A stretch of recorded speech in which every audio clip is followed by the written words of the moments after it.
তোষামত নয়, ক্ষমতাকে প্রশ্ন করাই গণমাধ্যমের কাজ। শাসক ও শোষক শ্রেণীর জবাবদিহিতা নিশ্চিত করে জনগণের স্বার্থ রক্ষায় কাজ করেন সংবাদকর্মীরা। আমরা প্রশ্ন করতে চাই আপনার হয়ে, জানাতে চাই আপনি যা জানতে চান। শুরু করছি গ্লোবাল টেলিভিশনের নিয়মিত আয়োজন প্রশ্নগুলো সহজ। আমি নাজমুল আশরাফ। এই অনুষ্ঠানে আমরা চলমান নানা ঘটনার তথ্য ও বক্তব্য তুলে ধরি।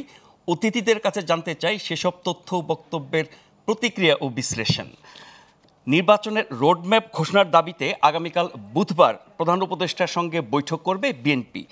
নির্বাচন কবে হবে সে বিষয়ে দলটি নিশ্চিত হতে চাইবে। পরদিন অর্থাৎ বৃহস্পতিবার জাতীয় ঐক্যমত্য কমিশনের সঙ্গেও বিএনপির বৈঠকের কথা রয়েছে।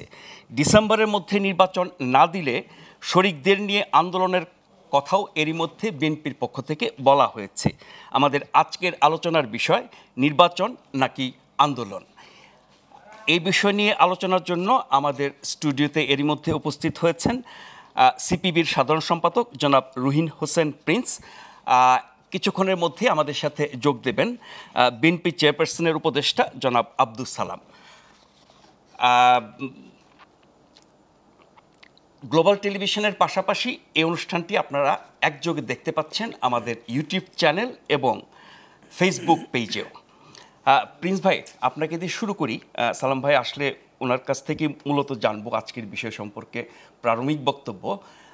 বিএনপি ডিসেম্বরের মধ্যে নির্বাচনের দাবি অনেক দিন ধরেই করে আসছে। এই দাবিটি দিন দিন জোরালো হচ্ছে এবং ডিসেম্বরের মধ্যে নির্বাচনের দাবি এবং সুনির্দিষ্ট রোডম্যাপ বা রূপরেখা ঘোষণার দাবিতে আগামীকাল প্রধান উপদেষ্টা ডক্টর মোহাম্মদ ইউনূসের সাথে বিএনপি বৈঠক করবে। এরই মধ্যে বিএনপির শীর্ষ পর্যায়ের যে নেতারা কথা বলেছেন তাদের কাছ থেকে আমরা বুঝেছি যে ওনারা প্রধান উপদেষ্টার মুখ থেকে সরাসরি শুনতে চান নির্বাচন সম্পর্কে ওনার কী ভাবনা, রোডম্যাপ দিনক্ষণ কবে ঘোষণা করবেন এবং ডিসেম্বরের মধ্যে ওনারা নির্বাচন চান। কিন্তু প্রধান উপদেষ্টার পক্ষ থেকে বারবারই বলা হচ্ছে, সবশেষ বক্তব্য সেটি এসেছে যে কম সংস্কার হলে ডিসেম্বরের মধ্যে, আর যদি বেশি সংস্কার হয় তাহলে আগামী বছর জুনের মধ্যে। এবং কম বেশি সংস্কারটা নির্ভর করছে রাজনৈতিক দলগুলোর ঐকমত্যের উপরে। সেই ঐকমত্যের প্রক্রিয়াও এখনও চূড়ান্ত হয় নাই। বিএনপির এই অবস্থান এবং প্রধান উপদেষ্টার কাছ থেকে সরাসরি শুনতে চাওয়া, সালাম ভাই আসলে জিজ্ঞেস করব, যদি প্রধান উপদেষ্টা রূপরেখা ঘোষণা না করেন, ডিসেম্বরের ব্যাপারে একমত না হন, সেক্ষেত্রে ওনারা কী ধরনের আন্দোলন করবে? বিএনপির পাশাপাশি আরও অনেক দল আছে, বাম জোট আছে, আপনারা আছেন, সিপিবি আছে, অন্যেরা এই অবস্থানটাকে কীভাবে নেবে সেটি আমরা পরে শুনব। ডিসেম্বরের মধ্যেই নির্বাচন হওয়ার বাস্তবতা কতখানি, বা সংস্কার প্রক্রিয়া যে পর্যায়ে আছে তাতে করে কি ন্যূনতম সংস্কারে ঐক্যমত্য পৌঁছে ডিসেম্বরের মধ্যে নির্বাচনের তফসিল ঘোষণা এবং সরকারের দিক থেকে রোডম্যাপ ঘোষণা কতটা বাস্তবসম্মত? ধন্যবাদ আপনাকে। আমি আপনাকে এবং গ্লোবাল টেলিভিশনের এই প্রশ্নগুলো সহজ অনুষ্ঠানের যারা নেপথ্যের কারিগর সবাইকে ধন্যবাদ, শুভেচ্ছা জানাচ্ছি এবং যারা শুনছেন তাদেরকে বিশেষভাবে ধন্যবাদ জানাচ্ছি। আমাকে যদি বলেন, আমাদের দল বাংলাদেশের কমিউনিস্ট পার্টি এবং বাম গণতান্ত্রিক জোট এই সব প্রশ্নের উত্তর সাধারণভাবে কিন্তু আমরা মাঠে ময়দানে আমাদের সভা সমাবেশগুলোতে যেটা বলেছি সেই কথার আমি পুনরাবৃত্তি শুধু এখানে করতে পারি।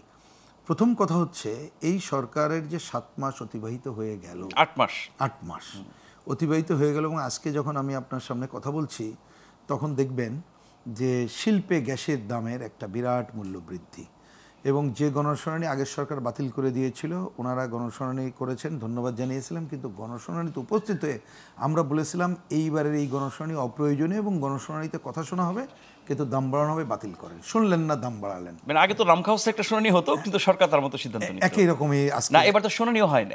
শুনানি হয়েছে বলতে বলি আমরা গিয়েছিলাম, আমরা যে বলেছিলাম এই শুনানিটা গ্রহণযোগ্য না, শুনানি বাতিল করেন। তারা তারপরও আমাদের অন্যরা ব্যবসায়ীরা যারা গিয়েছিলেন তারা দ্বিমতই পোষণ করেছেন। আমরা এই শুনানির কার্যকর কি কারণে আমি নিজেই ছিলাম বলে চলে আসছিলাম, এবং এই সময় দাম বাড়ানো না, কমানোর জন্য শুনানি করা দরকার এটা বলেছিলাম, শোনেনি। আর ভোজ্য তেল নিয়ে তো দেখবেন যে কি কেলেঙ্কারিটা ঘটলো, বাজারে পাওয়া যায় না, এবং এই ক্ষেত্রে যেটা ঘটলো শুধু দাম বাড়ানো না, সিন্ডিকেটের কাছে আত্মসমর্পণ ঘটলো। আর যিনি দায়িত্বে আছেন তিনি কিন্তু বড় বড় কথা বললেন, ওই যে কোনোটাই নাকি কোনো প্রভাব পড়বে না। তো ওনার কাছে তো যাদের শত হাজার কোটি টাকার মালিক, ওনাদের কাছে তো সাধারণ দাম বাড়ে কিছু আসা যায় না। তাহলে এইরকম যে চলছে তাতে তো তারা তো সামলাইতে পারছে না। সুতরাং গণতান্ত্রিক ধারা সুপ্রতিষ্ঠিত করার জন্য নির্বাচনের দিকে যাওয়া দরকার, এবং আমরা দৃঢ়ভাবে মনে করি নির্বাচনের জন্য, ভালো নির্বাচনের জন্য, সুষ্ঠু গ্রহণযোগ্য নির্বাচনে যে যা যা সংস্কার করা দরকার ওইটা করতে হবে, করেই নির্বাচন। এবং সেইটা আমাদের পক্ষ থেকে পরিষ্কার বলতে চাই, ডিসেম্বরের অনেক আগেই করা সম্ভব, ডিসেম্বরে আগেই করা সম্ভব। এবং সেই ন্যূনতম সংস্কার যেটি নির্বাচন সংশ্লিষ্ট, হ্যাঁ, ন্যূনতম আর বড় ওটা কিন্তু নিশ্চয় পরিষ্কার করেন, পরিধি নাই আসলে, কিন্তু উনি পরিষ্কার করুক। আমরা বলেছি যে ভালো নির্বাচনে যে যা যা সংস্কার করা দরকার করতে হবে, প্রতিষ্ঠানগুলো গড়ে তোলার জন্য যতটুকু সম্ভব যে সময় হাতে থাকে করবে, বাকিগুলো নির্বাচিত প্রতিনিধির জন্য রাখবে। ওনার একটা নতুন তকমা তুলছে যে নির্বাচিত প্রতিনিধি না করলে আপনি আমি তো দেখার কে, জনগণ দেখবে, তাদেরকে জনগণ আবার হটিয়ে দেবে। এইভাবেই তো গণতন্ত্রের ধারাকে সুপ্রতিষ্ঠিত করা যায়। তার মানে সুনির্দিষ্টভাবে মনে করি আমার বিবেচনায় প্রয়োজনীয় সংস্কার এবং ডিসেম্বরের অনেক আগেই ভালো নির্বাচন করা সম্ভব এবং দেশের জন্য প্রয়োজন মূল্যে আমরা কমিউনিস্ট পার্টি এবং বামপন্থীরা দৃঢ়ভাবে মনে করি। জি, ধন্যবাদ প্রিন্স ভাই। সালাম ভাই, আপনাকে আমন্ত্রণ আমাদের এই অনুষ্ঠানে। বিএনপি চেয়ারপারসনের উপদেষ্টা জনাব আব্দুল সালাম আমাদের সাথে এর মধ্যে যুক্ত হয়েছেন। যে আলোচনাটি শুরু করছিলাম যে আগামীকাল আপনারা প্রধান উপদেষ্টার সাথে বৈঠক করছেন নির্বাচনের সুনির্দিষ্ট রূপরেখা বা রোডম্যাপ ঘোষণার দাবিতে, এবং ডিসেম্বরের মধ্যে নির্বাচনের দাবি আপনারা অনেক দিন ধরেই করছেন। এর আগে ফেব্রুয়ারি মাসেও আপনারা একই উদ্দেশ্যে প্রধান উপদেষ্টার সাথে বৈঠক করেছিলেন এবং সেই বৈঠকের তথ্যগুলো আমার কাছে আছে, সেগুলো নিয়ে পরে আলোচনা করব। আগামীকালের বৈঠকে আপনারা কি প্রত্যাশা করছেন? যদি প্রধান উপদেষ্টা সুনির্দিষ্ট দিনক্ষণ বা রূপরেখা ঘোষণা না করেন, সেক্ষেত্রে আপনারা কি করবেন? আপনাকে ধন্যবাদ।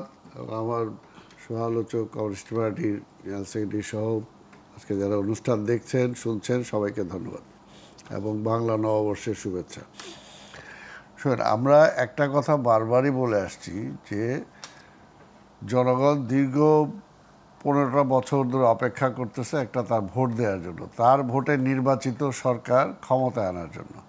তো যেহেতু সেই ভোটের অধিকারটা ফ্যাসিবাদী সরকার কেড়ে নিছিল, তা আমরা তো এই সরকারটাকে বসাইলাম ওই কারণে যে জনগণের ম্যান্ডেট যাতে দিতে পারে, জনগণ যাতে ভোট দিতে পারে, সেটা যত দ্রুত সেই পথটা সৃষ্টি করবে এই সরকার।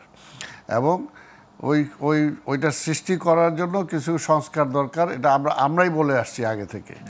এবং ওই সংস্কারের করার জন্য আমরা কিছু 31টা দফা আমাদের শুধু বিএনপি না, আন্দোলনকারী দলগুলোর পক্ষ থেকে একমত হয়ে সেটা দেওয়া হয়েছে। কিন্তু দুঃখের বিষয় হলো যে এখন পর্যন্ত সেই 31 দফার ব্যাপারে কোনো আলোচনাই বর্তমান সরকার করলেন না। অর্থত রাষ্ট্র মানে দেশ চালাবে রাজনীতিবিদরা, তার প্রস্তাবিত সংস্কার প্রস্তাব নিয়ে আলোচনা করছে বা আপনাদের সাথে বৈঠক, হ্যাঁ বৈঠক, কিন্তু ওইগুলোর ব্যাপারে কোনো কথাই নাই। তার মানে এটা তাহলে এটা কিন্তু এমনি তো বোঝা যায় যে এটাকে তারা একটু লিঙ্গারিং করতে চাচ্ছে। মানে রাজনৈতিক দলগুলো সংস্কার প্রস্তাবের গুরুত্ব নাই সরকারের কাছে। মানে গুরুত্ব যদি থাকতো তাহলে তো আমরা তো অলরেডি নিজেরাই সাজায় রাখছি। এটা তারা বলতে পারতো যে না, এটা এনাফ না, এটার সাথে আরো কিছু সংযোজন করা হোক, বা আমরা ঠিক আছে আপনারা এটা আনছেন, আমরা এই আনছি, আসেন কথা বলি। 8 মাস তো কম সময় না, 8 মাস একটা অনেক সময়। এবং যে সব দেশের একটা বিশেষ অবস্থা তো আমরা পার করতেছি, যে বিশেষ অবস্থায় কাজ তো করতে হবে। নর্মাল যদি 100 মাইল স্পিডে হয়, বিশেষ অবস্থায় কাজ করবে 200 মাইল স্পিডে, কিন্তু সেই জায়গাতে আমরা 50 মাইলসও দেখতেছি না। তো এই কারণে, আর সেটা যদি খালি দোষারোপ করা যে রাজনীতিবিদরা পাগল হয়ে গেছে নির্বাচনের জন্য, সংস্কার দরকার, আরে ভাই সংস্কার তো কেউ মানা করে নাই, কিন্তু সেটার জন্য কালক্ষেপণ করা মানে কি দেশটাকে আমরা বারবার যেটা বলতেছি যে আরেকটা ক্রাইসিসের মধ্যে নিয়ে যাওয়া। কারণ আমরা আরেকটা ক্রাইসিস হোক এটা তো আমরা চাই না। তা এবং আমরা কিন্তু সেই কারণেই বলতেছি যে আপনি ওই পথে হাঁটেন, নির্বাচনের পথে হাঁটেন। নির্বাচনের পথে হাঁটলে যে সমস্ত সমস্যাগুলো এখনও, যে প্রিন্স ভাই যে কথাগুলো বললেন যে ব্যবসায়ীদের সিন্ডিকেট এখন পর্যন্ত ভাঙতে পারে নাই, এই গ্যাসের দাম আবার বাড়ায় দিল, তাইলে আমরা ওই হাসিনারে বিদায় করলাম, এরে আনলাম, তাহলে তো জনগণ আবার প্রশ্ন সে ঘুরে ফিরে তাহলে ওই প্রশ্নটা করবে যে তাহলে আগের সরকার ভালো ছিল। এটাকে অনেকে বলাইতে চায়, এটাকে বলানোর জন্যই আওয়ামী লীগের পপুলারিটি আবার বাড়ানোর জন্যই কি তারা এই কাজকর্মগুলো করতেছে? এটা তো হইতে পারে না। এটার জন্যই আমরা বলছি যে একদিক দিয়ে পরাজিত ফ্যাসিবাদ সীমান্তের ওপারে বসে ষড়যন্ত্র করতেছে কিভাবে গণতন্ত্রটা যাতে ফিরে না আসে, কিভাবে আবার সে ফিরে আসতে পারে। আবার এরাও গণতন্ত্র দিতে দেরি করতেছে, ভোটের অধিকার দিতে দেরি করতেছে। তো এইখানে বিষয়টা কোথায়? এর জন্য আমরা বলছি এই বিষয়গুলো নিয়ে কালকে বিএনপির পক্ষ থেকে পরিষ্কারভাবে সরকারের প্রধানের সাথে আলোচনা হবে খোলামেলাভাবে যে আজকে এগুলো কীভাবে আপনি সমাধান করতে চান এবং নির্বাচন কবে আমাদের তো একটা শিডিউল আমরা দিয়েই রাখছি, আপনার শিডিউলটাকে আপনি জানান এবং সেটা আলোচনা করে আমরা সমাধান করতে চাই। যদি সেই প্রত্যাশিত বক্তব্য বা ঘোষণা না পান আপনারা সেক্ষেত্রে কি করবেন? না, একটা হলো না পাওয়ার তো কোনো কারণ নাই, কারণ এটা তো পার্মানেন্ট সরকার না, তাই না? এদেরকে তো একটা নির্বাচন দিতেই হবে। তো কাজে সেটার জন্য আমরা অবশ্যই তাদেরকে বলবো যাতে সেটা তারা যদি আমরা তো বাই ডিসেম্বর, এর আগে তারাই বলছে বাই ডিসেম্বর, আবার একবার বলে যে না আবার জুন, কারণ জুনের মধ্যে তো এমনিও সম্ভব না, কারণ যদি বৃষ্টি বাদল যখন হবে তখন তো এই দেশে নির্বাচন করা অসম্ভব। কাজে আমরা মনে করি যে সরকার যদি সিরিয়াস হয়, আর সরকার বলতেছে অল্প সংশোধন আর বেশি এইটা সংস্কার, এটার তো কোনো মানে বুঝলাম না আমরা। অল্পটা কি আর বেশিটা কি? আমরা তো বলছি, আমরা নিজেরাই তো যে দফাগুলো দিছি এই সংস্কারগুলো করা দরকার, তো সেগুলো করলেই তো বিশাল সংস্কার হয়ে যায়, তাই না? সেগুলোর মধ্যে আছেই যে পরপর 2 বারের বেশি কোনো সরকার প্রধান থাকতে পারবে না। আমরা বলছি প্রধানমন্ত্রী প্রেসিডেন্টের মধ্যে সরকারের ভারসাম্য তৈরি করা, তারপরে কেয়ারটেকার অধীনে নির্বাচন করা, অর্থাৎ রানিং গভর্নমেন্ট নির্বাচন করতে পারবে না, একটা কেয়ারটেকার গভর্নমেন্টের মাধ্যমে নির্বাচন হতে হবে। এই যে বেসিক কিছু দাবি আছে এগুলো পূরণ করেই যদি সে নিয়ে যায়, আজকে কালো টাকার যাতে প্রভাব বিস্তার করতে না পারে নির্বাচনে, তাই না? ভালো নির্বাচন করার জন্য নির্বাচন কমিশন প্লাস প্রশাসনকে যাতে সেইভাবে ঢেলে সাজানো যায়, এই কাজগুলো করলেই তো আমরা নির্বাচনে যেতে পারি। আর সব কি এটা তারা গ্যারান্টি দিতে পারবে যে তারা 6 মাসের জায়গায় 12 মাস থাকলে তারা একেবারে দেশের সব সমস্যা সমাধান করে যেতে পারবে? আমরা তো মনে করি না। কাজে এটা এই চলতেই থাকবে, প্রক্রিয়াও চলতে থাকবে, সংশোধন হইতে থাকবে, আবার সমস্যার সমাধানের দিকেও আমরা যেতে থাকবো। একবারে সমস্যার সমাধান এখানে 6 মাসও হয়ে যাবে বা 2 বছর হয়ে যাবে, এটা অন্তত যদি কেউ মনে করে তাহলে সে বোকার স্বর্গে আসে। আপনাদের দলের এই অবস্থানের সাথে কয়টা দল বা একসময় আপনাদের অনেক বড় একটা জোট ছিল, 60 দলীয় জোট, 20 দলীয় জোট তারও আগের কথা, কিন্তু ফ্যাসিবাদ বিরোধী আন্দোলনে আপনাদের বড় একটা জোট ছিল, সেই জোটের কোন কোন শরিক আপনাদের এই অবস্থানের সাথে পুরোপুরি? না, এটা সেই সরি, এটা জোটের না। আজকে মনে করা যে আমাদের এখানে কমিউনিস্ট পার্টি আছে, ডিসেম্বরের মধ্যে নির্বাচনটা, এটা কিন্তু আজকে কমিউনিস্ট পার্টিও বলতেছে, আজকে অন্যান্য দল যারা এর আগেও সম্ভব। আমরা তো বলছি, আমরা বলে যে বিএনপি বাড়াবাড়ি করতেছে, এই জন্য আমরা বলতেছি, আমরা তো এর আগেও বলছি যে ডিসেম্বর আগেও সম্ভব, আমরাও মনে করি। তারপরেও এখানে বাই ডিসেম্বর তো না করার কোনো কারণ নাই। কাজে এটা শুধু আমাদের জোটের যারা তারা না, আজকে মোরলেস ওই যে ছাত্রদের দল ছাড়া আর 2-1টা ছাড়া সবাই, বেশিরভাগই আজকে প্রায় 98% রাজনৈতিক দলই চায় যে আজকে নির্বাচনটা বাই ডিসেম্বর যাতে হয়ে যায়। আমি যে কথা বলছিলাম, গত ফেব্রুয়ারিতে 12ই ফেব্রুয়ারি আপনারা প্রধান উপদেষ্টার সাথে আরেকটা বৈঠক করেছিলেন, সেটিও ছিল অতি দ্রুত নির্বাচনের ব্যবস্থা করার অনুরোধ জানিয়ে আপনারা সেই বৈঠকটি করেছিলেন, এবং সেই বৈঠকে প্রধান উপদেষ্টা বলেছিলেন যে ডিসেম্বরের মধ্যে নির্বাচনের ব্যবস্থা করার জন্য ওনারা কাজ করছেন, এবং বিএনপির মহাসচিব বৈঠক থেকে বেরিয়ে এসে বলেছিলেন যে ওনারা প্রত্যাশা করছেন যে খুব শীঘ্রই সরকার এই ব্যাপারে একটা ঘোষণা দেবে, কিন্তু সেটা দেওয়া হয় নাই। ফেব্রুয়ারি, মার্চ গিয়ে এপ্রিল অর্ধেক হয়ে গেছে। এবার যদি সেরকম কোনো আশ্বাস দেয় এবং সেই মোতাবেক কাজ না করে, সেক্ষেত্রে আপনারা অন্যান্য শরিক দলকে নিয়ে বা আপনাদের নিজেদের দলের মধ্যে আন্দোলনের কথা যেটা আমরা শুনছি, আন্দোলন, বিএনপিকে আপনি খেয়াল করবেন, দেখেন এই যে ফ্যাসিবাদও যখন ক্ষমতায় ছিল, তারা বহুবার চাইছে আমরা যাতে ডিস্ট্রাকটিভ আন্দোলনের মধ্যে চলে যাই। আমরা কিন্তু বারবার বলছি, কারণ তারা দেশে অর্থনীতিকে 12টা বাজায় দিছে। আমরা যদি সেই সময় সেই আওয়ামী লীগের মতো মাসের পর মাস হরতাল করতাম, তাহলে দেশে অর্থনীতি তো আরও 12টা বাজত। কাজে এই সরকারটা তো আমলামে আমরা রক্ত দিয়ে, আবার কেন রক্ত দিতে হবে একটা নির্বাচনের জন্য? যাতে রক্ত দিতে না হয়, যাতে আন্দোলন করে মাঠে যাইতে। 70 সালে নির্বাচন হলো, 71 সালে যুদ্ধ করলাম, দেশ স্বাধীন করলাম, কি কারণে? কারণটা এটাই ছিল, অন্তত আমি তো সেই সময় মনে করতাম যে সেই সময় আমি ইন্টারমিডিয়েটের ছাত্র, নটরডেম কলেজের, যুদ্ধে যখন যাই মুক্তিযোদ্ধা হিসাবে, সেই সময় বিকালবেলা চিন্তা করতাম কবে দেশ স্বাধীন হবে, ঢাকায় ফিরে যাব, আর ঢাকার রাজপথে আর ওই মিছিল হবে না, মিছিলে গুলি হবে না, পল্টন ময়দানের জনসভার প্রয়োজন হবে না। এইটাই তো স্বপ্ন ছিল, তাই না? কিন্তু স্বাধীনতার পরে তো সেই স্বপ্নটা ধূলিসাৎ হয়ে গেল। কাজে এই সরকারটাও তো আমরা আছি ওই কারণেই যে ভাই জনগণের ম্যান্ডেট নিয়ে সরকার যাতে আসতে পারে সেইটার ব্যবস্থা করবে এই সরকার। তো কাজে এই সরকারের কাছে কেন আজকে আবার আন্দোলনের জন্য আজকে যেতে হচ্ছে?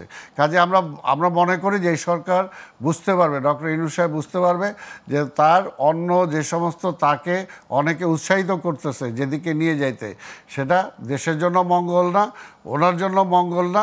গণতন্ত্র ছাড়া কোনো বিকল্প নাই, ভোট ছাড়া, ভোটের এস্টাবলিশ করা ছাড়া অন্তত আপনি ভালো করতে পারবেন কিছু, এটা বলে বোঝানো যাবে না। তার মানে আন্দোলন দেশের জন্য এই মুহূর্তে ভালো হবে না, বা আপনাদেরকে আন্দোলনে নামিয়ে দিয়ে এটা কি একটা মানে ফাঁদ কিনা বা ষড়যন্ত্র কিনা, আমরা সেটা চাই না, এরকমটা মনে হচ্ছে সেটা চান না। কিন্তু আলোচনার মাধ্যমে যদি সমাধান না হয়, না হলে আমরা চেষ্টা করব সব রাজনৈতিক দল মিলে ঐক্যবদ্ধ চাপ সৃষ্টি করার জন্য।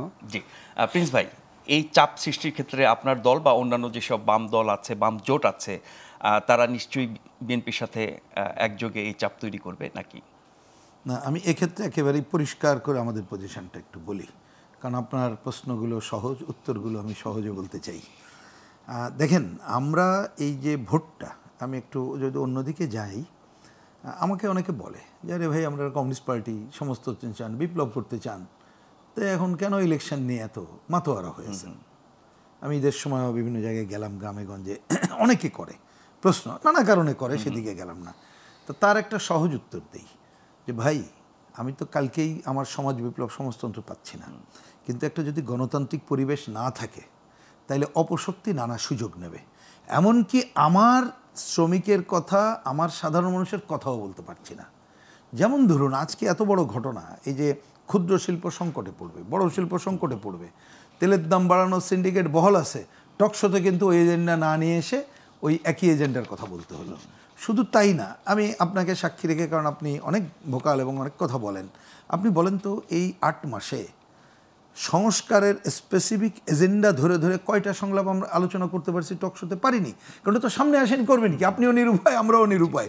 উত্তর, তার মানে আমরা দেখছি যে সংকটগুলো এমন তৈরি হচ্ছে, যদি সরকার সুনির্দিষ্ট তারিখ ঘোষণা না করে, বরঞ্চ যে ধোঁয়াশাকে, আমাকে এটা রাস্তায় একজন বলেছে, সেই আমাদের আর এক বন্ধু, মানে তিনি সাধারণ মানুষ, কিন্তু তার কথাকে আমি এখানে পুনরাবৃত্তি, তার প্রতি আমি কী বলবো, কৃতজ্ঞতা। আমাকে বলে যে একটা টকশোতে শুনলাম আপনি অনেক সময় বলছেন যে নির্বাচন নিয়ে একটা ধোঁয়াশা হচ্ছে, এইবার তো কুয়াশার সৃষ্টি হলো। আমি যে ভাই এটা কি? তো বলে যে কেন, ওই যে সন্ধ্যার বেলায় আমরা টেলিভিশনে শুনলাম প্রধান উপদেষ্টা বলছে ডিসেম্বরে নির্বাচন হবে, তার 1 ঘন্টা পরে শুনলাম নির্বাচন হবে কি ডিসেম্বর অথবা 26শে জুন। তা একটা ধোঁয়াশা, নতুন করে কুয়াশা তৈরি করবো, এটা হচ্ছে সাধারণ মানুষের ভাষা। তা আমরা বরঞ্চ সরকারের কাছে, আমরা ডক্টর মোহাম্মদ ইউনূস সাহেবের কাছে জানতে চাই, উনি সুনির্দিষ্ট করে বলুক। দেখেন, এই যে ছোট সংস্কার বরং উনি বলছেন, কিন্তু আমি যদি আপনাকে প্রশ্ন করি, আপনি আমাকে বলেন তো যে সরকার ছোট সংস্কার নামে কী কী বলেছে, বড় সংস্কার নামে কী কী বলেছে? কোনো উত্তর কিন্তু আমরা পাবো না।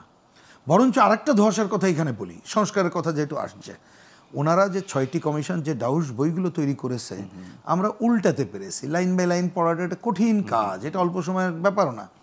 আমার বিবেচনায় যদি আপনি ওইখানে বিভিন্ন পয়েন্ট যদি বলেন, মানে যেসব নিয়ে কথাবার্তা বলা যায় প্রায় 500-র উপরে আছে, কিন্তু ওনারা প্রশ্ন আনলেন 166টা। আমাদের বুঝ যেটা হয়েছে, নির্বাচন কমিশন সংস্কারের সুষ্ঠু গ্রহণযোগ্য কি কি করা দরকার, পুরো বইটার মধ্যে কিন্তু অনেকগুলো পয়েন্ট আছে। ওই আলোচনা করলে দেখতেন যে অনেক কিছুতে বিএনপি অন্যরা আমরা একমত, কোনো অসুবিধা হতো না। অনেক কিছু নিয়ে আসা, পরিধি বিস্তৃত করার উদ্দেশ্য কি সময় ক্ষেপণ? না, আমি বলছি আরো বড় কাজ করতে চাও। আমি বলছি ওইখানে যেগুলো ঐক্যমত্য হতে পারত, সেই কাজগুলো আনলে ওই যে প্রয়োজনীয় ঐক্যমত্য কিন্তু করতাম। কিন্তু এখানে বিতর্ক সৃষ্টিকারী প্রশ্নগুলোই সামনে নিয়ে আসছে। দেশের নাম পরিবর্তন, মূলনীতি পরিবর্তন, গণপরিষদ নাকি, যেগুলোকে গুরুত্বপূর্ণ বলা হচ্ছে, সেগুলোর মধ্যে বিতর্কিত প্রস্তাবে বেশি। অফকোর্স আমার বুঝতেই হয়েছে। তাই আমি বলছি যে খুব ইজি, সহজ সমাধানগুলো করা যেত, কিন্তু তাহলে সেইটা করাটা জরুরি বলে আমরা মনে করছি। এবং আমরা মনে করি, দেখেন আরেকটা কথা বলি, আমি ওই প্রশ্নে আসি। এইটা আজকে একটা বিবৃতি আমরা আজকে দিয়েছি এইখানে আসার আগে কমিউনিস্ট পার্টির পক্ষ থেকে, যে আগের সরকার যে মুক্তবাজারের নামে লুটপাটের ধারাটা রক্ষা করেছিল, যার জন্যে জিনিসের দাম বাড়িয়ে এসে সমাধান খুঁজত, জনগণের পকেট কেটে। আমরা দেখলাম এই সরকারও তাই করছে। এখানকার বাণিজ্যমন্ত্রী কোনো কিছু হলে উনি বলেন কোনো সংকট হবে না, কিন্তু দাম বাড়িয়ে সংকটের উনি উত্তরণ করতে চান। তাহলে হলোটা কি? তাহলে এইটা নিয়ে তো মানুষ মাঠে নামবে। শ্রমিকরা মাঠে নামলে আপনি এখানে নানা ট্যাগ দিতে পারেন, কিন্তু তার তো বিকল্প নাই। আপনি জানেন যে ঈদের আগে যেসব শ্রমিকরা নেমেছিল তাদেরকে কিন্তু আমি জানি 26 কোটি টাকা পাওনা, মাত্র 90 লক্ষ টাকা দিয়ে প্রাইমারি বলা হয়েছে। তাহলে আজ পর্যন্ত আলোচনা নাই। তাহলে এইগুলো কিন্তু মাঠে আসবে। তাহলে শুধু নির্বাচনের দাবি না, আমি দেখি নির্বাচনের সাথে এইসব দাবিগুলো আসবে। কিন্তু যে কোনো সংকটের পেছনে কিন্তু স্বৈরাচারের মদত খুঁজে পায়। আমার বিবেচনায় এইটা খোঁজা উচিত না। এমনি মনে রাখতে হবে যে কোনো ঘটনায় তারা সহ সেই শত্রুপক্ষ আলোচনা হলে আমি পরের পার্টি বলি, কিন্তু আমি এইটা কংক্রিট করি যে এইটা খুঁজে লাভ নেই, বাস্তবতা দেখতে হবে। এবং আমরা মনে করি কমিউনিস্ট পার্টি এবং আমাদের বামপন্থীদের প্রাইমারি যে আলোচনা হয়েছে জোট, আমরা নির্বাচনের সুনির্দিষ্ট তারিখ যদি ঘোষণা না করে আমরা গণতান্ত্রিক রাজনৈতিক দলগুলোর সাথে কথা বলবো এই ইস্যুতে। নির্বাচন ইস্যু আমাদের অনেক ডিফারেন্স বিএনপির সাথে আছে, কিন্তু এই ইস্যুতে আমরা কথা বলবো বলে আমরা মনে করছি। হ্যাঁ, যেটা আপনি বললেন, সালাম ভাইয়ের কাছেও শুনলাম যে বিএনপি যাবে। এখন তো বিএনপি ভোটের বিবেচনায় বড় দল, তারা যদি সুনির্দিষ্ট প্রস্তাব বলে এবং উনি যদি না বলেন তাহলে আমরাও বুঝে নেব। তখন আমাদের দিক থেকেই তো আমরা নানা এই গণতান্ত্রিক দলগুলোর সাথে আলোচনা করে আমরা মনে করি যদি উনি নির্বাচন নিয়ে ওই যে ধোঁয়াশাকে কুয়াশায় পরিণত করতে চান, তাহলে আসলে আন্দোলনের কোনো বিকল্প থাকবে না। এবং সেক্ষেত্রে নির্বাচনের দাবিটাও অন্যতম রাজনৈতিক দাবি হিসাবে সামনে আসবে বলে আমরা তো মনেই করছি। সালাম ভাই, আপনি বলছিলেন যে প্রধান উপদেষ্টা কিন্তু বলে যাচ্ছেন ডিসেম্বর জুন, সবশেষ প্রেস উইং থেকে ডিসেম্বর আসলো, পরে জুন বলা হলো সংশোধন করে। যাই হোক, প্রধান উপদেষ্টা না বললেও ওনার উপদেষ্টা পরিষদের সদস্য, ওনার প্রশাসন, ওনার প্রেস উইং, ওনার শুভাকাঙ্ক্ষী, ওনার সমর্থক এবং ওনার সমর্থিত সবচেয়ে পছন্দের দল, এই সব জায়গা থেকে কিন্তু 5 বছর 10 বছরের এরকম অনেক কিছু বলা হচ্ছে। তার বিপরীতে তো প্রধান উপদেষ্টা কোনো ব্যাখ্যা দিচ্ছেন না যে এগুলোর সাথে তিনি একমত না, এগুলো তিনি চান না। নিশ্চয়ই আগামীকাল যখন প্রধান উপদেষ্টার সাথে আপনাদের বৈঠক হবে সেই বিষয়গুলো হয়তো আসবে। না, এটা তো আসার বিষয়, এটা তো ইটস রিলিভেন্ট। যখনই আমরা চাবো যে আপনি স্পেসিফিক এইটা ডিক্লেয়ার করেন, তাই না, তখন তো এটা তখন যদি উনি নিজের মুখে বলে যে না 5 বছর, তখন না সেটা আলোচনায় আসবে। এর আগে তো সেটা আলোচনা আনা যায় না।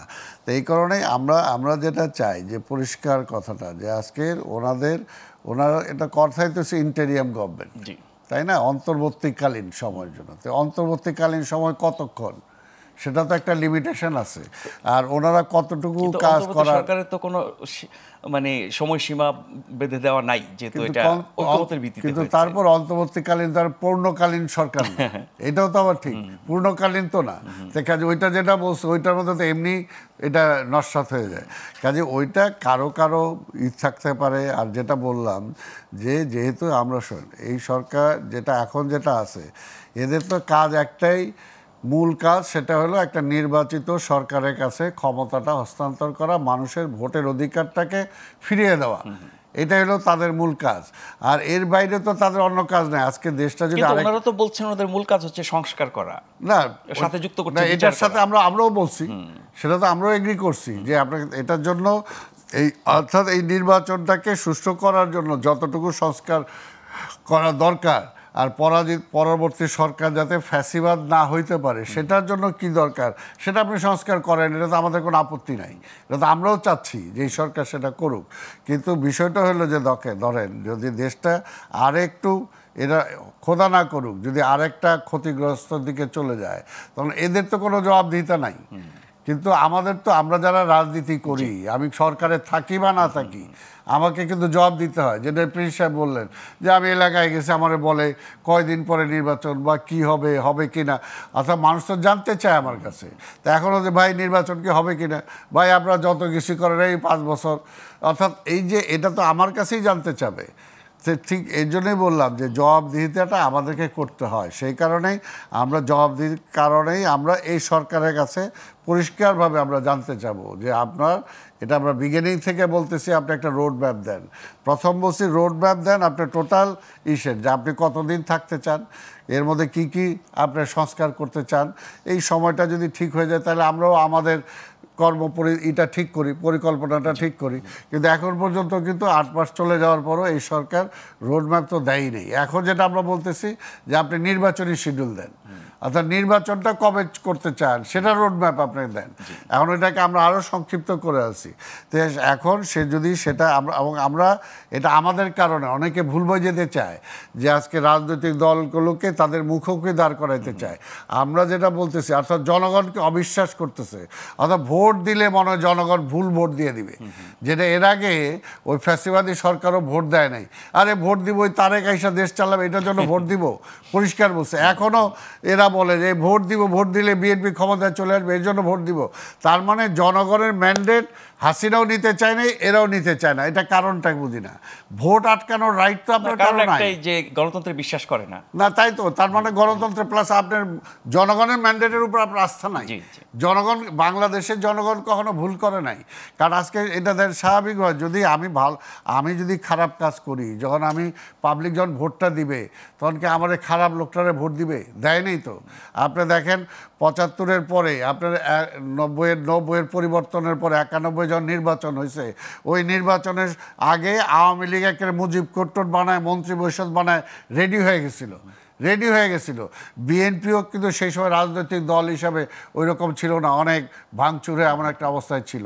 কিন্তু তারপর ভোটের মধ্যে কিন্তু ঠিকই জনগণ বিএনপিকে ভোট দিয়ে ক্ষমতা আইনা দিছে, যেটা ভাবেও নাই, বিএনপিও ভাবে নাই, আওয়ামী লীগও ভাবে নাই, আপনার সাংবাদিকরাও ভাবেন নাই, বিদেশিরাও ভাবে নাই, কেউ ভাবে নাই।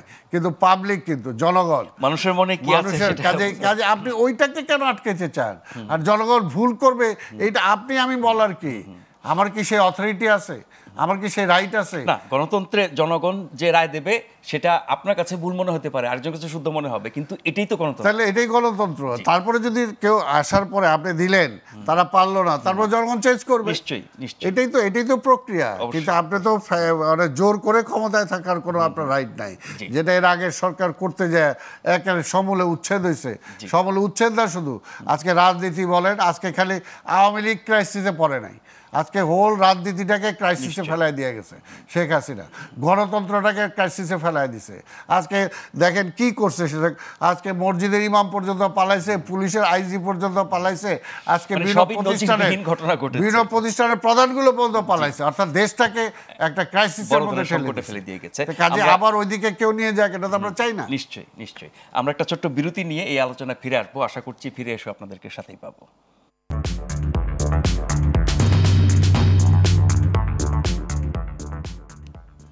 ধন্যবাদ আমাদের সাথে থাকবার জন্য। আপনারা দেখছেন প্রশ্নগুলো সহজ, গ্লোবাল টেলিভিশনের নিয়মিত আয়োজন।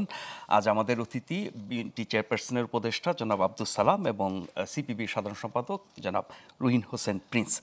প্রিন্স ভাই, জাতীয় ঐক্যমত্য কমিশনের সহসভাপতি ডক্টর আলী রিয়াজ তিনি দলগুলোর সাথে ধারাবাহিক বৈঠক করছেন টানা। পরশুদিন বিএনপির সাথে বৈঠক আছে, আজকে এনডিএমের সাথে বৈঠক ছিল। সেই বৈঠকে তিনি বলেছেন এই যে সংস্কারের ব্যাপারে যে মত পার্থক্য যেগুলো আছে এগুলো আলোচনার ভিত্তিতে ঐক্যমতে পৌঁছা সম্ভব হবে এবং তার মধ্য দিয়ে একটি জাতীয় সনদ তৈরি করা যাবে এবং যে সনদের আওতায় রাষ্ট্র সংস্কারের যে আকাঙ্ক্ষা সেটি পূরণ করা যাবে। আমরা সংস্কার প্রক্রিয়া নিয়ে এর মধ্যে কিছুটা আলোচনা করেছি। যে প্রক্রিয়াটি চলছে, দলের সাথে আলাদা আলাদা কথা বলছে, এর আগে আপনাদের মতামত নিয়েছে, ঐক্যমত্য কমিশন বলছে যে মের মধ্যে এই প্রক্রিয়াটা শেষ হবে, এটাকে প্রথম ধাপ বলছে। তার মানে আরও একটা ধাপ, আরও এরকম দীর্ঘ প্রক্রিয়া চলবে। তার মানে সংস্কারের ব্যাপারে ঐক্যমতের জায়গা কতখানি বা সব দল মিলে কতটুকু ঐক্যমত হবে এটা নিয়ে যেমন প্রশ্ন আছে, প্রক্রিয়াটা কি অনেক বেশি দীর্ঘায়িত হচ্ছে? না, দীর্ঘায়িত তো দেখছি আমি। এক্ষেত্রে ওনাদের কথা বলার আগে আমাদের সাথে এই উপদেষ্টা পরিষদ এবং তার প্রধান ডক্টর মোহাম্মদ ইউনূস সাহেবের সাথে যে কথা হয়েছিল সেটাকে আমি বারবার কোট করি, কারণ পরিস্থিতি একই বলতে হয়। 5ই অক্টোবর মানে আগস্টের পরে সেকেন্ড বৈঠক ওনাদের সাথে যখন আমাদের হলো বাম গণতান্ত্রিক জোটের সাথে। আমরা যদিও তো বোঝেন ওইটা ছিল ইস্যুভিত্তিক, তবু লিখিত কাগজ দিয়েছিলাম খুব অল্পতে। তাতে আমরা কিন্তু সুনির্দিষ্ট করে বলেছিলাম যে সুষ্ঠু গ্রহণযোগ্য নির্বাচনের জন্য যা যা সংস্কার করা দরকার সেটা করবেন, এর বাইরে সংবিধান অন্য জায়গায় হাত দেওয়ার দরকার নেই। সংবিধান হচ্ছে ওর জন্য দরকার হলে করবেন, এটা কংক্রিট বলেছি। এবং বলেছিলাম আরও প্রয়োজনীয় এই সময় যেটা দরকার ভালো নির্বাচন সেটা করেন। একই সাথে আরেকটা প্রশ্ন তুলেছিলাম, এই কথা আমাকে আগেও বলেছি, এখন বলছি, আগামীতে বোধহয় আরও বেশি করে বলতে হবে। আমরা ওই দিন বলেছিলাম, আমাদের লিখিত আছে, যে সংবিধান সংস্কার নিয়ে প্রথমে যাকে দায়িত্ব দিলেন সেটা পরিবর্তন করে এমন একজনকে দিলেন, তাতে কিন্তু মানুষের মধ্যে কতগুলো প্রশ্নের উদ্রেক হলো। তো এইটা বলার সাথে সাথে অন্যরাই বললেন, আমরা বলার আগে বুঝছেন সালাম ভাই বলছেন বুঝতে পেরেছি কেন আপনারা বলছেন। আমি যে হ্যাঁ ন্যাচারাল, আপনি নাম দিয়েছেন সংস্কার কমিটি, কিন্তু এমন একজনকে দায়িত্ব দিয়েছেন নতুন লিখতে চাই, তাহলে কি হলো? তখন কিন্তু ব্যাপার না, আপনি সংবিধান সংস্কার কমিশনের প্রধান বানাবেন যিনি আইনজীবী না, যিনি সংবিধান বিশেষজ্ঞ। আচ্ছা, সেটা তো গেলই। তারপরে তিনি বলছেন নতুন করে লিখতে হবে, আর এখন নাগরিকত্ব অন্যান্য কোশ্চেন আছে, জানি না ওই ঘোষণার ফলেই তাকে পছন্দ করা হয়েছে। আচ্ছা, আমি জানি না সেটা, কিন্তু আমরা যখন কোশ্চেন করলাম, আমি এটাকে অন রেকর্ড বলতে চাই, তৎকালীন একজন সহকারী তিনি যখন এইটা নিয়ে প্রথম রিয়াক্ট করলেন ওইখানে বসে থেকে, তিনি এখন উপদেষ্টা, যে বললেন আচ্ছা এই কথা কেন বলছেন, আমরা বুঝতে পেরেছি তিনি তার কথা বলছেন, এইটা নিয়ে যখন বললেন, ডক্টর মোহাম্মদ ইউনূস কথাটা নিলেন, নিজেই নিয়ে বললেন যে দেখেন আমি বুঝছি কেন বলছেন, তবে তিনি তার কথা বলুক, আপনি আপনাদের কথা বলুন, আপনারা আপনাদের কথা বলবেন, আমি দেখব যে 100টা প্রস্তাব যদি আসে তার মধ্যে যদি 20টা প্রস্তাবে দেখি সবাই একমত এটাকে গ্রহণ করব, আর যদি দেখি 15-20টা প্রস্তাব 18-19 এদিক ওদিক আছে, তখন আপনাদের সাথে সংলাপ করে আমি চেষ্টা করব ঐক্যমত্য হওয়ার, গ্রহণ করবো নাইলে করব না। আমি আশা করব ডক্টর মোহাম্মদ ইউনূস ওই জায়গায় থাকবেন এবং এইটাই যথার্থ। কিন্তু এই যে কথাটা আপনি বললেন যে প্রায় ঐক্যমত্য এবং সনদ, এই জায়গাগুলোতে আমরা কিন্তু বুঝতে পারলাম না, কারণ ওনাদেরকে আমরা আমাদের বক্তব্য দিয়েছি, এখনও কবে আমাদেরকে ডাকবেন জানি না, ডাকলে নিশ্চয়ই আমরা কথা বলবো। কিন্তু আমি আশা করব কোনো কাউকে ফাঁদে ফেলে কোনো কিছু করার চেষ্টা হবে না, এটা কিন্তু সবাই গ্রহণ করবে না, এটা মনে রাখা দরকার। কারোর বিশেষ এজেন্ডা বাস্তবায়ন করা চলবে না, কারণ এটা 24-এর গণ অভ্যুত্থান রক্ত দিয়ে সংগঠিত করা হয়েছে, গণতন্ত্রের তারা তো অনেক বেশি সংস্কার চায়, আমূল সংস্কার চায়। আমি বলছি সংস্কার চাইতেই পারে, তাহলে প্রশ্ন সহজ, আপনি চান, তাহলে আপনার ম্যান্ডেটটা কি? আপনি যে সংস্কার চান ওই কথা বলে আপনি ভোটে আসেন, ভোটে যদি আপনি জেতেন সংস্কার তখন করেন, তখন তো কেউ বাধা দেবে না। তার আগের কথা তাদের কথাই যে ঐক্যমত্য, সবাই না চাইলে তো হবে না। বিএনপি সবচেয়ে বড় দল, না চাইলে কি হবে? আপনারা যদি কেউ আপত্তি করেন তাহলে কি ঐক্যমত্য হবে? আমরা বলেছি যে ইতিমধ্যে কতগুলো জায়গায়, কারণ আমরা মনে করি ওইখানেও বলেছি, মিডিয়াকেও বলেছি যে ওনারা অনেকগুলো পয়েন্টে আলোচনা করছেন, এটা একেবারে অপ্রয়োজনীয়। মানে যেমন আমি উদাহরণ দিই, দেশের নাম পরিবর্তন, আপনি যদি বলেন কে, ওনার কথায় কে সাই দিয়েছে? অন্য দু একজন অন্যভাবে নাম বলেছেন, অধিকাংশ বলেছি আমরা যে না এটা করা যাবে না, মূলনীতিতে হাত দেওয়া যাবে না, তাহলে এটা তো আলোচনাই তো এখন দরকার নাই। দেশের নাম পরিবর্তনে জনগণের কি লাভ? না সেটা থাকলো, ওটা আরেকদিন না হয় আলোচনা, কিন্তু আমি বলছি আলোচনা কি। তারপরে একটা আমি ভ্যালিড জায়গা বলি, ধরুন আমরা নির্বাচন, আরও অনেকে, কিন্তু আমরা আমাদের কথা বামপন্থী বলে আমরা সংখ্যানুপাতিক পদ্ধতির কথা বলেছি। বিএনপি তারা বলেছে দ্বিকক্ষ বিশিষ্ট পার্লামেন্ট, এটা কিন্তু সংবিধানের সাথে সম্পর্কিত, কিন্তু দেখবেন এই জায়গায় তো ঐক্যমত্য হওয়া কঠিন, যার জন্য আমরা বলেছি ঠিক আছে এটা আলোচনায় আমরাও করি, তারা তাদেরটা থাকুক, এবং দেখবেন আমরা কিন্তু অন্ততপক্ষে আমি যদি বুঝে থাকি আমরা কিন্তু কেউ বক্ট হয়ে এটা না করলেই হইবে না। এটা আপনি যে ম্যান্ডেট পাবে, আমি তো মনে করি ধরেন যদি অন্য কেউ ম্যান্ডেট পায় যারা দ্বিকক্ষ বিশিষ্ট পার্লামেন্ট করবে, তারা তখন ম্যান্ডেটের জোরেও কিন্তু করবে না, রাজনৈতিক দল জনগণকে আস্থায় নিয়ে করার চেষ্টা করবে, এই ছাড়া তো কোনো পথ নেই। তা আপনি নতুন সংবিধান লিখতে চান, আপনি গণপরিষদ করতে চান, আপনি আরও কিছু চান, আপনি জনগণের কাছে যান, জনগণকে ম্যান্ডেট নিয়ে আপনি নির্বাচিত হয়ে 5 বছর থাকেন, তখন তো আপনাকে কেউ বাধা দেবে না। কিন্তু অনির্বাচিত হয়ে বা কোনো উপদেষ্টা যদি বলে আমরা তো অনির্বাচিত না, তাহলে এইসব কথার কোনো মূল্য নাই। ওটা জনগণ যে কী ভাষায় এর উত্তর দেয়, এই টকশোতে এটা বলা আমার জন্য শোভনীয় না, এই জন্য আমি বলবো না। আমি বলবো যে দয়া করে মানুষের কাছে দেন, গুটি কয়েক মানুষ বললে হবে না, অধিকাংশ মানুষের ভাষা বোঝেন, মানুষ সে স্বস্তি চায়, এখনো পর্যন্ত স্বস্তি ফিরে আসে নাই, এখনো পর্যন্ত মানুষ বিপদে পড়লে সে কোথায় যাবে জানে না। এমনকি ধরেন নববর্ষ গেল, প্রথমে তো একটা সংকটের মধ্য দিয়ে একটু এক ধরনের ভয় ছিল, হ্যাঁ তারপরে ভালোভাবে উতরিয়েছে, যদিও ডিসি হিলে হামলা সহ বাংলাদেশের বহু জায়গায় এই ধরনের ঘটনা ঘটেছে, ওই ঘটনা আবার যাদেরকে ধরেছে তাদেরকে ছেড়ে দিয়েছে দেখলাম। তার মানে আপনি কিন্তু ভয়ের রাজত্ব আপনি কিন্তু শেষ করতে পারেননি, কারণ ফ্যাসিবাদের একটা অন্যতম বিষয় হচ্ছে আপনাকে ভয়ের রাজত্বের মধ্যে ঠেলে দেয়। ভয়ের রাজত্বের অবসান কিন্তু ঘটে নাই, মব নামক এই সন্ত্রাসী কর্মকাণ্ড চলছে, এবং আপনি বিভিন্ন পত্রিকায় বিভিন্ন মানুষের ভাষা যারা ক্লোজ টু সরকার মনে করে, দেখবেন তাদের যে ভাষা সেইটা কিন্তু অনেক সময় মনে হয় নব্য ফ্যাসিবাদের ভাষা, অনেকে এটা মনে করছে আচরণ কথায়।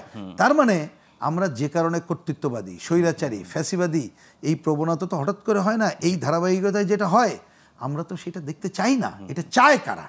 আমি এখানে পরিষ্কার করে বলি, যাদের হাতে ক্ষমতা তিনটা আছে। শক্তি, শুধু ক্ষমতা না, ক্ষমতা তো বটেই, যে দীর্ঘদিন ক্ষমতায় থাকতে সেটা চায়, আর একটা চায়, এটা একটু মনে রাখতে হবে। তিন অপশক্তির কথা বারবার বলছি।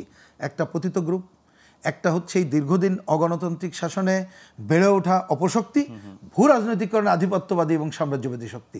তারাও কিন্তু চায় যে নিজেদের মধ্যে এরা নিজেরাই আমাদেরকে উৎখাত করে দিয়েছে, নিজেরা গন্ডগোল ফ্যাসাদ করুক, গণতন্ত্র যাতে তার ভালো সুযোগটা তারা নেয়। না আসুক, তখন আবার শূন্যতনে বলবে আমরাই তো ভালো ছিলাম। আর এই যে বিদেশি যে সাম্রাজ্যবাদ, আধিপত্যবাদ, তারা কিন্তু একটা দুর্বল সরকার চায়। সুতরাং এই ধরনের দুর্বল সরকার হয় অনির্বাচিত সরকার হলে। নিশ্চয়ই, নিশ্চয়ই। মনে রাখতে হবে, একটা দুর্বল নির্বাচিত সরকার হলেও সে কিন্তু দেশের স্বার্থের বাইরে হুটহাট কিছু করতে পারবে না। তা আপনি তো সেইগুলো করছেন, এবং মানুষের মধ্যে এখন যে কোশ্চেন আসছে, আমি সেই উত্তরও আমি তো আশা করব যে ডক্টর ইউনূস সাহেবের দেওয়া উচিত। ধরেন আমরা বিভিন্ন জায়গায় বিভিন্ন পদায়ন করছি যাদেরকে, তারা দেশের নাগরিক কিনা, তারা এই দেশের মাটি মানুষের একটা সাথে বিদেশ সম্পর্কিত প্রীতি কিনা। মনে হয় আছে এই না, সরকারে। শুধু বিদেশ প্রীতি না, এইটার জন্য কি কারণ আমরা তো জানতে চাই। কেন এটা পরিষ্কার করে বলা হয় না? এত কথা হচ্ছে, ওনারা এত গণতন্ত্রের কথা বলেন, এত স্বচ্ছতা জবাব না, এই যে জাতীয় বলছেন না কেন? জাতীয় নিরাপত্তার এটা তো বলেন, দায়িত্ব যাকে দেওয়া এটা হলো। যদি এটা সত্য হয়ে থাকে যে উনি বিদেশি নাগরিক এবং আমেরিকান নাগরিক, এই ধরনের একজন ব্যক্তিকে জাতীয় নিরাপত্তার দায়িত্ব তুলে দেওয়া। জাতীয় নিরাপত্তার এবং এটা কখনো ছিল না, প্রথমবার প্রবর্তন করে এরকম একজনকে দেওয়া হয়েছে যাকে নিয়ে এটা আপনি কিন্তু সেটা আমরা আমি দুঃখের সাথে উচ্চারণ করতে হচ্ছে, এত আলোচনা পরে সরকারি দিক থেকে ব্যাখ্যা আসছে না কেন?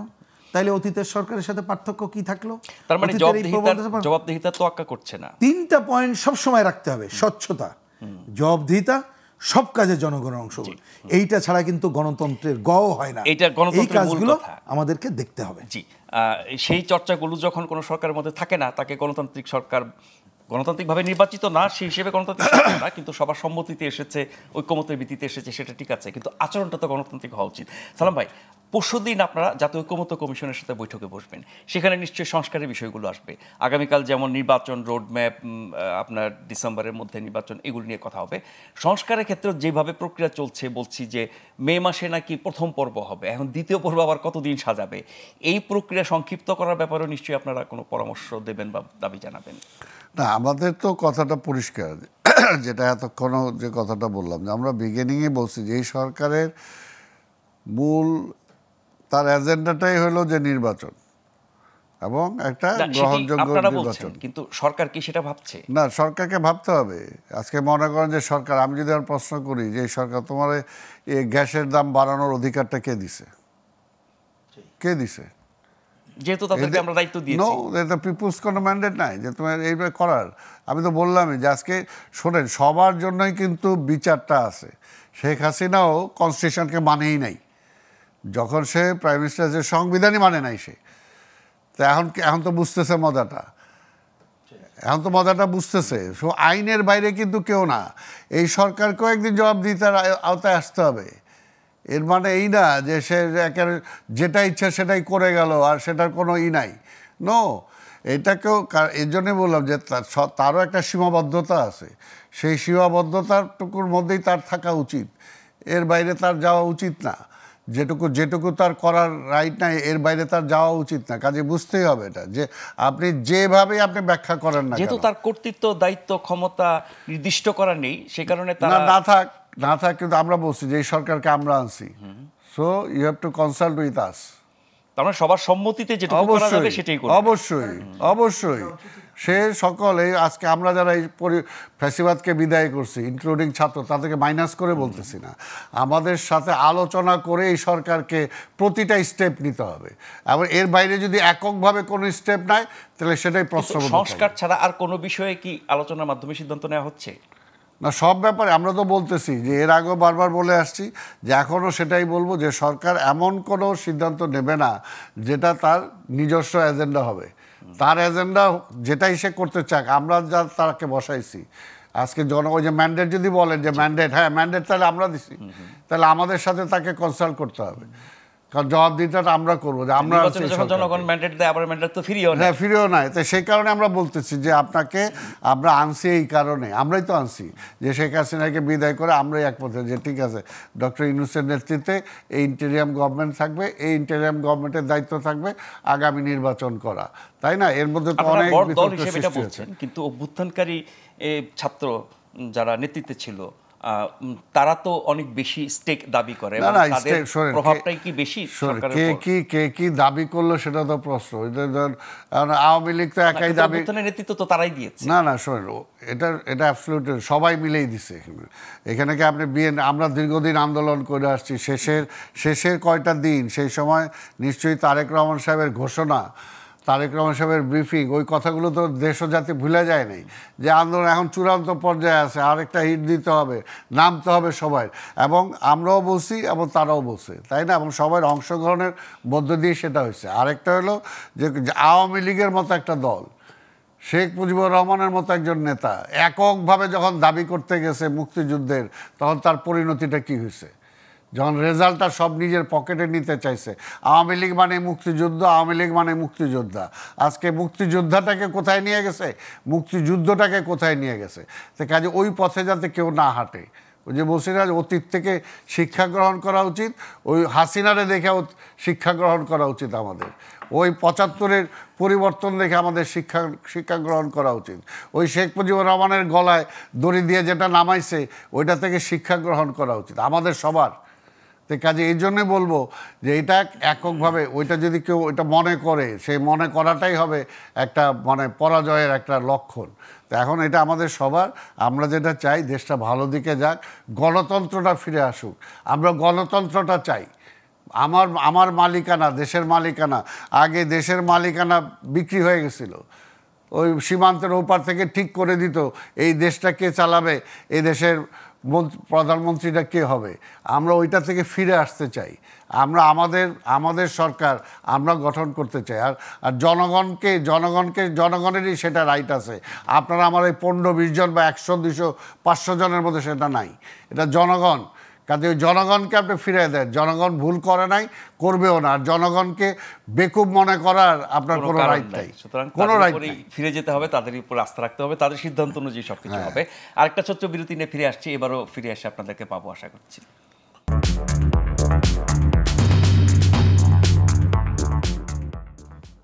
প্রশ্নগুলো সহজ।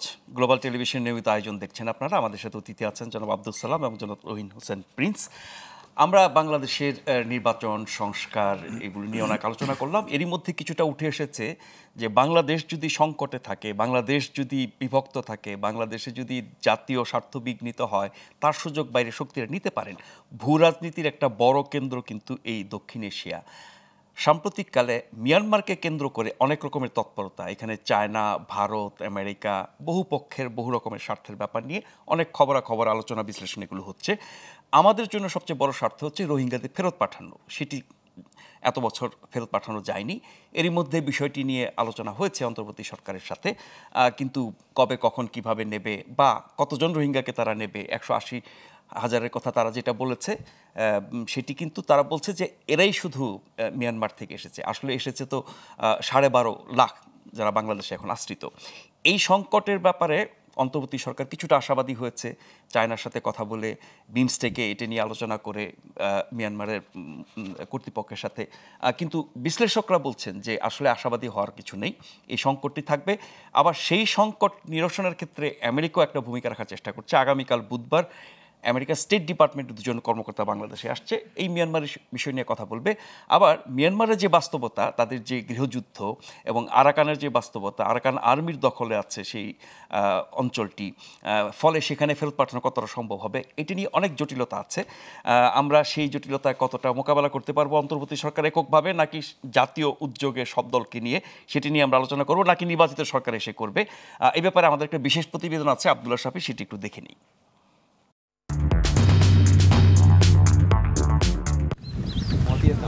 খাদ্য সংকট প্রকট, নেই আন্তর্জাতিক সম্প্রদায়ের দৃষ্টি। যুদ্ধ আর শুল্কের চাপে বিশ্ব যখন পিষ্ট, তখন হঠাৎ করে আলো আসে নিপীড়িত রোহিঙ্গাদের ওপর। জাতিসংঘ মহাসচিব অ্যান্তোনিও গুতেরেসের উখিয়া ক্যাম্প সফরে আবারও আলোচনায় আসে এই জনগোষ্ঠীর প্রত্যাবাসন প্রসঙ্গ।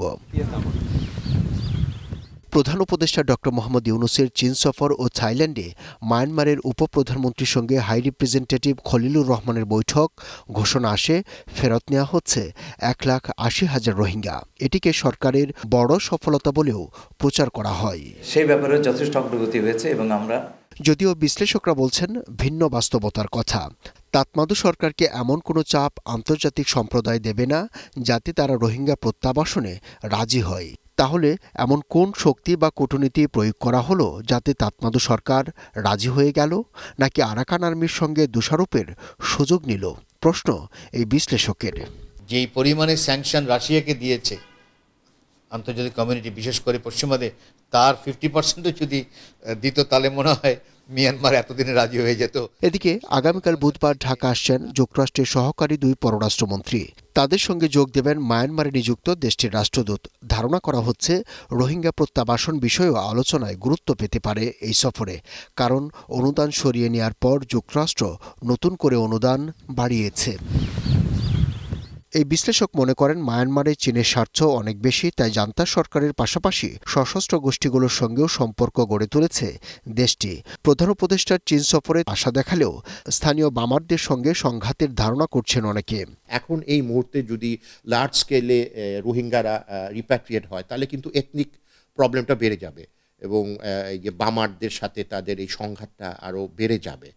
তো সুতরাং এটা কিন্তু সহজেই হবে না। তাহলে নতুন করে আলোচনায় আসা রোহিঙ্গা প্রত্যাবাসন কি আবারও অধরাই থেকে যাবে? বিশ্লেষকরা মনে করেন সমাধানটা নিজেই বের করতে হবে, আর তা করতে হবে নিজস্ব উপায়ে। মনে রাখতে হবে, আমি যেই আন্তর্জাতিক কনফারেন্স করি আর যেটাই করি না কেন, তাতমাদো আর আরাকান আর্মির সম্মতি ছাড়া কিন্তু ফেরত যাবে না। এখন একটা জিনিস বোঝা গেছে যে এই হিউম্যানিটেরিয়ান অ্যাপ্রোচ যেটা আমরা নিয়েছিলাম, মানবিক ইত্যাদি, সেটা নিয়ে তারা খুব একটা নড়ে চড়ে উঠছে না। তারা বুঝতে যাচ্ছে হ্যাঁ আইসিজে এটা তো বহু বছর লাগবে ইত্যাদি। ওইখানে আমার মনে হয় এখন সময় এসেছে এত বছর পরে যে নতুনভাবে চিন্তা ভাবনা করে আমাদের পলিসি বার করা। 1,80,000 রোহিঙ্গা ফেরত নেবে মিয়ানমার। আগামী ঈদ তারা নিজ ভূমিতে করবে। সরকারের এমন প্রচারণার পরিণতি কি? বিশ্লেষকরা তাও তুলে রাখেন ভবিষ্যতের জন্যই। আব্দুল্লাহ শাফি, গ্লোবাল টেলিভিশন, ঢাকা। প্রিন্স ভাই, অনেক বড় একটি সংকট এটি, শুধু বাংলাদেশ মিয়ানমার না, শুধু আঞ্চলিক না, বলা যেতে পারে আন্তর্জাতিক, এবং ভূ রাজনীতির নানান খেলা, আমেরিকা চায়নার ভূমিকা, বহু কিছু আছে। হয়তো অনেক গভীরে যাওয়া যাবে না, আলোচনা সময় কম। মিয়ানমার সংকট আমরা কিভাবে মোকাবেলা করব এবং পরাশক্তিগুলোর যে আগ্রহ, আকর্ষণ এবং ভূমিকা, সেখানে বাংলাদেশের কতটা দুশ্চিন্তার কারণ? আচ্ছা, আমি দু একটা প্রশ্ন ছিল, সময়ের বিবেচনায় খালি ব্যাখ্যা না করে বলি। প্রথম কথা, এটা তো গভীর সংকট। তো এইটা তো উচিত হচ্ছে একটা নির্বাচিত সরকার ডিল করবে, কিন্তু তার আগে তার জন্য আমরা বসে থাকবো না। তাহলে করতে গেলে আপনি একটা জাতীয় ঐক্যমত্যের ভিত্তিতে করা দরকার। না হলে এত বড় বড় ডিসিশন অন্তর্বর্তীকালীন সরকারের এই দায় নেওয়া ঠিক কিনা, এটা একটা আমার প্রশ্ন। তারা তো একাই চলছে ওইদিকে, এটা কারেক্ট বলে মনে করেন না। দ্বিতীয় কথা, ধরুন আমাদের বিবেচনায় বহুদিন ধরে আমরা বলে আসছি, আপনি শুধুমাত্র দ্বিপাক্ষিক বা ত্রিচতুর্পাক্ষিক করলে এটা ভুল হবে। বহুপাক্ষিক ছাড়া সমাধান নাই, কারণ যার যার স্বার্থ এখানে জরুরি।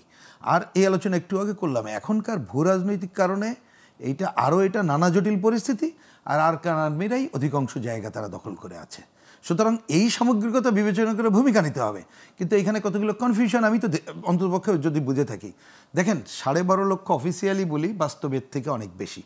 আপনি যখন ওই যে সংখ্যাটাকে আরও কমায় আনেন, এবং এইটা আমার বিবেচনাটা অসম্ভব কথা যে ওই দেশে ফেরত নেবে, তাহলে কি ওইখানে আলাদা ফেরত নেবে বলছেন না, তারা বলছে এরা কনফার্ম করেছে এই 180। এখন তাহলে কনফার্ম কেন ওইটা করবে? প্রশ্ন ওইটা তো করার কথা না, করা তো পুরোটাই করতে হবে। 12.5 লক্ষ আমি অফিসিয়ালটা বলছি, সেটা করতে হবে, এটা একটা। তাইলে এখানে কিন্তু অনেক ঘটনা আছে। আরাকান আর্মি এখন তাকে বাদ দিয়ে তো আপনি কিছু করতে পারছেন না, সেটা জানি। তাদের রিলেশন, সেটা একটা বড় আলোচনা, সেটা গেলাম না। এইখানে তো কোশ্চেন আসছে যে তাহলে ওই অঞ্চলকে জুড়ে আলাদা রাষ্ট্র গঠন, কোনো কনফেডারেশন হবে কি না। তাহলে এই যে ঘটনাগুলো আসছে, সেইটা বাংলাদেশের জন্য ভূ রাজনৈতিক কারণে আমাদেরকে অনেক হিসাব করে চলতে হবে। কারণ এইখানে আমাদের ভূমিকা কিন্তু তারা ভবিষ্যতে আমাদের উপরে কোন ধরনের প্রভাব বিস্তারকারী হবে সেগুলো কিন্তু বিবেচনা রাখতে হবে, এবং কোনো সুযোগে এই অঞ্চলকে জুড়ে আপনি এইখানে তো নানা খেলা, ভারতের একটা মত, চীনের একটা মত, আমেরিকার একটা মত, অন্যদের জায়গাগুলো আছে, সে তার আধিপত্য বিস্তারে কাজটা করবে। সুতরাং এইখানে খালি চটকদার কথা বলেই কিন্তু সমাধান না, তাতে বাংলাদেশ কিন্তু নতুন ধরনের সংকটে পড়তে পারে। কিন্তু আবার একটা অপরচুনিটিও আছে, আমি সেই অপরচুনিটিটা কাজে লাগাতে গেলে রাজনৈতিক দল এবং এই বিষয়ে যারা বিশেষজ্ঞ তাদের সাথে কথা বলে পরিষ্কার লাইন নিয়ে কিন্তু আগাতে হবে। এবং এইটা আমি জানি না ওনারা বোঝেন কি না বা বুঝতে চেষ্টা করেন কি না। আপনি যদি একটা জনগণের ঐক্য করে কোনো আইডিয়াটা করেন, তাহলে ধরেন কেউ যদি ওই যে আগামীকাল যে আমেরিকার ওরা আসছে এবং মায়ানমারের রাষ্ট্রদূত আসছেন, তারা যদি কোনো প্রভাব বিস্তার করতে চায়, তাহলে অন্ততপক্ষে নির্বাচিত সরকার হলে আমরা যে বুদ্ধি বের করে আমরা বলতাম যে দেখো আমার দেশের জনগণ কিন্তু এটা চায়, সো এটা আমার পক্ষে সম্ভব না। দুর্বল সরকার বলেই তারা সুযোগ আমাদের বিবেচনার, আমি আগেও বললাম, দুর্বল সরকার হলে তাদের সুযোগ নেওয়াটা সহজ হবে এবং তারাও মনে করবে যে আচ্ছা দেশ তো হয়তো কোনোভাবে সামলাইলাম, এখন যাতে বাইরের কেউ আমাকে ডিস্টার্ব না করে তাহলে এটা করবে। আর বললাম যে এখানে অনেক উপদেষ্টা যারা আসছেন তাদের সম্পর্কে কিন্তু আমরা ভালো জানি না, তাদের মূল লক্ষ্য কি, উদ্দেশ্য কি, তাদের নাগরিকত্ব নানা বিশেষ করে যারা বিদেশ থেকে আসছেন, আমি বলছি যে অন্য জায়গার নাগরিকত্ব আছে, তাদের কার কি এজেন্ডা তো জানি না আমরা। কিন্তু মনে রাখতে হবে এইখানে কিন্তু এই পুরো অঞ্চল জুড়ে জানেন একসময় একটা যুদ্ধ জোট ছিল ওয়ারশ, ওটা বাতিল করা হলো যাতে ন্যাটো জোট বাতিল করা হবে, ন্যাটো বাতিল করা হয়নি। এই অঞ্চলে কিন্তু ন্যাটোর আধিপত্য বিস্তারের জন্য সাম্রাজ্যবাদ নানামুখী কাজ তৈরি করতে চায়। তাদের অনেকগুলো যে টিম আছে তার মধ্যে অনেকে মেম্বারও আছে, শোনা যায় তারাও নাকি আমাদের বাংলাদেশে কেউ কেউ আসছে, সবটা এখনো আমরা জানি না। কিন্তু এইগুলো পশ্চিমাদের বা বিদেশিদের সেই পরিকল্পনায় আমরা যত পা না দেই এবং কখনো যত কিরানো না হই, তাহলে কিন্তু দেশটা একটা দীর্ঘমেয়াদী নতুন ধরনের সংকটে পড়বে, যা গণতন্ত্রকে একেবারেই আরো বাধাগ্রস্ত করবে। শেষ লাইন থেকে শুরু করি সালাম ভাই, আপনারা নির্বাচিত হলে সরকারের দায়িত্ব নিলে তো এই সংকট আপনাদের মোকাবেলা করতে হবে। শুধু রোহিঙ্গাদের সংকট না, আঞ্চলিক সংকট, আন্তর্জাতিক সংকট, ভূরাজনৈতিক সংকট, যারা এই সংকটগুলো এখন তাদের মতো করে মোকাবেলা করছে, দুর্বল সরকারের সুযোগ নিয়ে যারা এইগুলো আপনার কাজ করছে, শেষ পর্যন্ত গিয়ে নির্বাচিত সরকারের ঘাড়ে তো বিষয়গুলো পড়বে। আপনারা এই জায়গায় কি ভূমিকা রাখছেন?